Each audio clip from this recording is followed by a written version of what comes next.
Buenas noches con todos.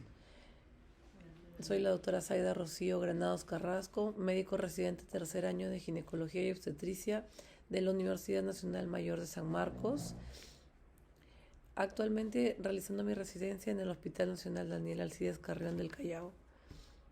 El día de hoy voy a dar una telecapacitación al personal de salud de primer nivel de atención sobre un tema muy importante que es preeclampsia severa. Uno de los 4 estados hipertensivos del embarazo, que es donde quiero hacer mayor énfasis porque es donde las pacientes se complican más. Y es muy importante poder hacer un diagnóstico oportuno para realizar una referencia oportuna al centro de salud de mayor complejidad, que en este caso en la región Callao es el Hospital Daniel Alcides Carrión. Vamos a iniciar. No olvidar los objetivos de la presentación. Identificar adecuadamente gestantes con diagnóstico de preeclampsia en el establecimiento de salud primer nivel de atención. Referir oportunamente al momento de sospechar el diagnóstico. Poner atención durante los controles prenatales, no se olviden, las presiones son muy importantes. Y realizar el manejo básico de pacientes durante una emergencia, que ya lo vamos a mencionar a continuación. La definición es un síndrome obstétrico en los que los procesos patológicos múltiples y a veces superpuestos activan una vía común que consiste en activación de células endoteliales, inflamación intravascular y estrés sincitotrofoblástico. Tiene una etiología muy variada. Se dice, como ya lo mencioné, que es multisistémico, dentro de los cuales tenemos varias causas. Isquemia, entre las cuales isquemia uteroplacentaria, enfermedad periodontal. Se está hablando ahora de que también el SARS-CoV-2 también es, al ser un proceso proinflamatorio, también puede desarrollar preeclampsia. Una disbiosis intestinal maternal, una diabetes materna, obesidad, desórdenes del sueño, mole datiforme, enfermedades fetales, desórdenes autoinmunes, la placenta envejecida, que es lo que refieren algunas literaturas también, a una intolerancia inmune de la mamá hacia el feto y desórdenes endocrinos. Como verán, es multisistémico y es que compromete sobre todo el factor endotelial. Los factores de riesgo de preeclampsia son un montón. Generalmente este cuadrito es un cuadrito de la COG, del boletín del 2020, de junio del 2020, donde habla los factores de riesgo de preeclampsia, dentro de los cuales el más importante es la nulliparidad. Las pacientes primigestas o que hayan tenido múltiples embarazos multifetales, o sea, más embarazos múltiples, y sobre todo preeclampsia en el anterior embarazo, son pacientes con muy alto riesgo de desarrollar preeclampsia en la gestación. Pacientes con hipertensión crónica, diabetes mellitus pregestacional, diabetes tipo 2, diabetes gestacional, trombofilia, lupus, un índice de masa corporal más de 30, o sea, pacientes obesas, síndrome de anticuerpos antifosfolipídico, edad materna más de 35 años, enfermedades renales, también los nuevos métodos de reproducción asistida como fertilización in vitro, apnea obstructiva del sueño también es un factor de riesgo. Entonces, haciendo énfasis en la nulliparidad y la preeclampsia previa, que es donde más vemos pacientes que tienen riesgo de preeclampsia. Entonces, eso es lo que quiero que quede muy claro para poder derivar a la paciente adecuadamente para hacerle un descarte de preeclampsia. El diagnóstico, muy importante. presión arterial sistémica mayor o igual a 140 o mayor o igual a 90 en 2 tomas separadas de 4 a 6 horas en más de 20 semanas.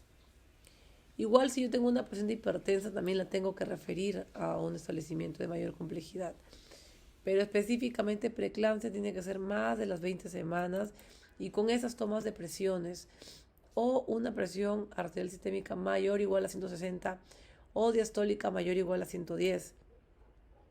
En este caso tenemos proteinuria mayor o igual a 300 miligramos en 24 horas, el índice de proteína creatinina 0.3 y donde quiero hacer énfasis es en la tira reactiva 2 cruces, que es lo que ustedes tienen en el centro de salud, la tira reactiva, no una cruz, no 3 cruces, 2 cruces, es lo que menciona la literatura, justo este boletín de la COG, que menciona que es un poco más sensible la proteinuria, la tira reactiva. Si se tiene la oportunidad de hacer una proteinuria 24 horas, es excelente. Una vez de que yo tengo estas presiones en una paciente que viene a mi control prenatal mayor o igual a las 20 semanas, entonces yo ya tengo que tomar mis medidas. Si una paciente que la he encontrado, tengo que referirla ahora a las 20 semanas para poder iniciarle un descarte de preeclampsia. Si es que yo encuentro una paciente con presión arterial sistólica o diastólica mayor o igual a 160-110, entonces debo de referirla inmediatamente a la paciente. Ya es una emergencia. Sería una preeclampsia de inicio temprano. No sabemos si es que de repente ya es una paciente hipertensa crónica. Eso también es importante porque durante las primeras 20 semanas, que es donde yo puedo diagnosticar hipertensión crónica, debería también de hacer un buen tamizaje, porque si encuentro esa presión elevada, entonces debería de referir a mi paciente.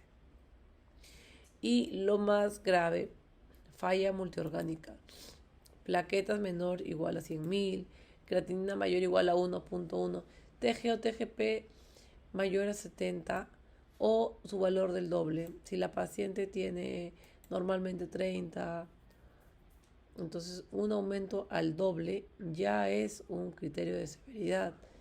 Edema pulmonar y los signos visuales, las cefaleas, signos visuales, escotomas, también tinnitus, también son criterios de severidad. Entonces, al momento de diagnosticar una preeclampsia severa o con criterios de severidad, tengo que ser muy cauta al momento de elegir una vía de parto. En el centro de salud o en mi primer nivel de atención, no vamos a atender a estas pacientes. Estas pacientes vamos a deber referir a un hospital de mayor complejidad, que es un hospital tipo nivel 2 o nivel 3, que sería el Hospital Carrión.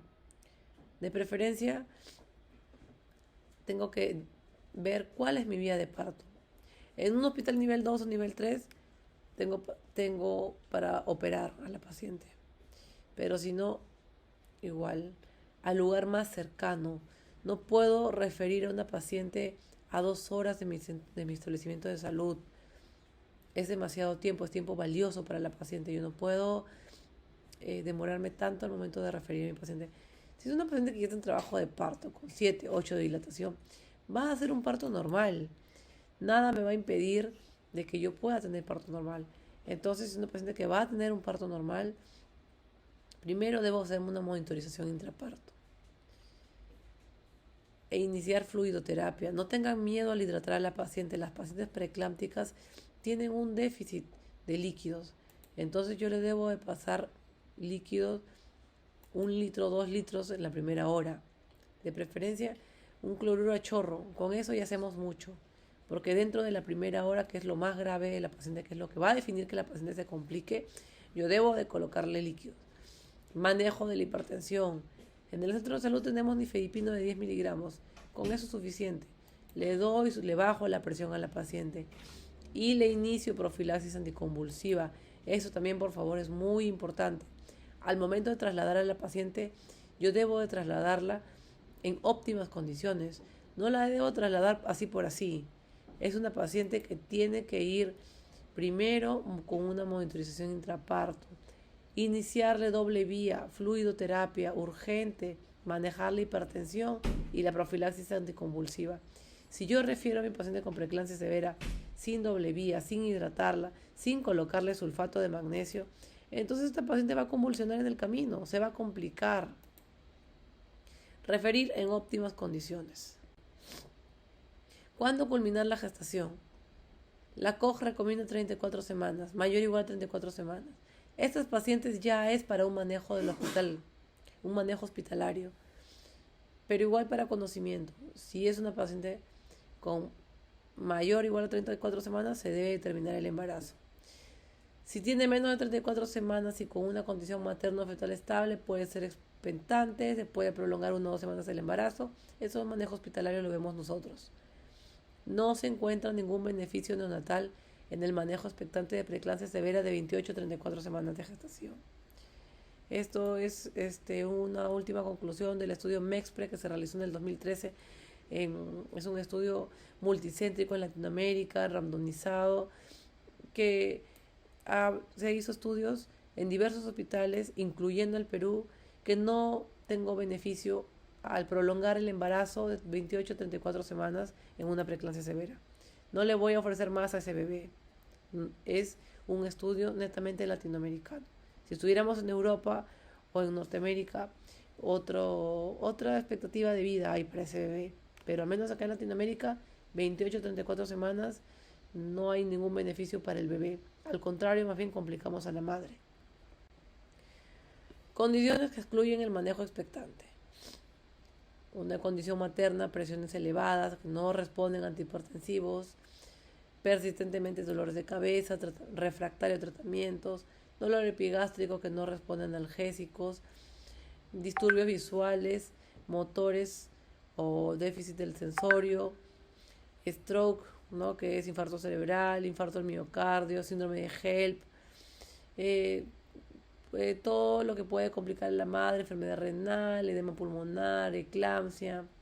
Y lo del bebé, pues un bebé que no tiene, que tiene muerte, que tiene alguna patología de fondo, que tiene extrema prematuridad. Entonces, todo esto.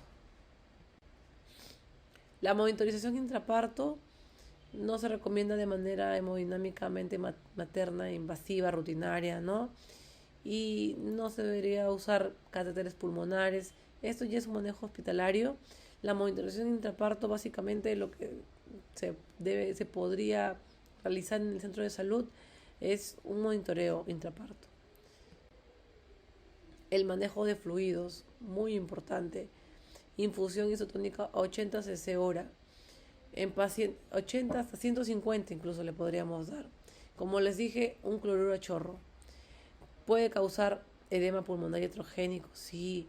Los datos sobre la estrategia fluida ideal en mujeres con preeclampsia son limitados. No hay recomendaciones sólidas sobre esto. Es un manejo individualizado que, como les mencioné, se realiza en un manejo hospitalario. Porque en el hospital tenemos amplios exámenes, podemos realizar AGA, podemos valorar mejor el medio interno, además que tenemos UCI materno. Bueno, UCI, donde también manejan pacientes maternas. Pero quiero que se vayan con este mensaje de que se puede utilizar. Yo estoy con una paciente con preeclampsia, le abro un cloruro a chorro y a la paciente con eso ya estamos haciendo suficiente, al menos en la primera hora. El mantenimiento, cristaloides, como les menciono, si es que les voy a administrar medicamentos endovenosos como por ejemplo sulfato de magnesio, tengo que cuidar el volumen. Y esto de acá ya es reemplazo, precarga, esto de acá ya es manejo hospitalario. Tenemos que mantener producción de orina más de 100 mililitros cada 4 horas, ¿no? Entonces, yo debo de pasarle líquidos a este paciente. El manejo de la hipertensión. La hipertensión grave confirmada con una medición repetida de 15 minutos debe tratarse rápidamente. Si yo le tomo presión 160-110, a los 15 minutos continúa igual, debo de darle un medicamento antihipertensivo. Lo que tengo en la posta, nifedipino de 10 miligramos. Si tiene más de 160, o mayor o igual a 110. Los medicamentos antihipertensivos no previenen la eclampsia. Reducir la presión arterial media menos del 25% en 2 horas para lograr un objetivo entre 130, 150 y 80 a 100 milímetros de mercurio en la diastólica. Le doy nifedipino, la estabilizo a mi paciente, le inicio profilaxis anticonvulsiva y la refiero a un hospital de mayor complejidad. La profilaxis anticonvulsiva generalmente estabiliza la membrana del sistema nervioso y el mecanismo aún es desconocido. No olvidar dosis de carga de 4 o 6 gramos, infusión 1 a 2 gramos hora. Lo que utilizamos, 4 gramos en 20 minutos. La que dice la guía NICE, 4 gramos en 5 o 15 minutos y luego 1 gramo por hora durante 24 horas. Si es que la paciente tiene insuficiencia renal, esto ya es manejo hospitalario. Si es que no lo saben, no saben que la paciente tuviera algo más, dosis de carga y dosis de mantenimiento la envío a mi centro, a un hospital. Si es que sabemos que la paciente tiene insuficiencia renal o tiene oliguria, la paciente no orina, entonces simplemente le puedo dar dosis de mantenimiento hasta 24 horas después del parto. Iniciar neuroprotección y referir a un centro de mayor complejidad. Por favor, estabilicen primero a la paciente. No hay necesidad de enviar a la paciente sabiendo que se puede exponer, que se puede complicar durante el camino.